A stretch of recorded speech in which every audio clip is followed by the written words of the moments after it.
So my friend gave me this, sabi niya i-try ko daw since alam niya mahilig talaga ako sa perfume.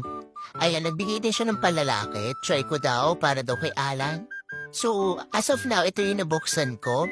Grabe, sobrang bango nito. Kaamoy niya yung DNG Blight Blue. Promise. Promise talaga. And upon checking dito sa likod, FDA LTO number nila. So meaning FDA approved to. So alam niyo nang safe siya gamitin sa skin. So ayan, meron din siya dito sa gilid na yung brand name niya. This one is 70 ml Eau Parfum, meaning mas concentrated siya. So this one is for only 300 plus. Nakita ko yan dito sa TikTok. Meron pala siya dito sa TikTok. So, if you want to try, nandito yan sa yellow basket. And this one is the Edit Toilet. This the Mika. Sobrang bango nitong Mika. Lavender and honey siya. Kaamoy siya ng Bath and Body Works. Basta, sobrang bango.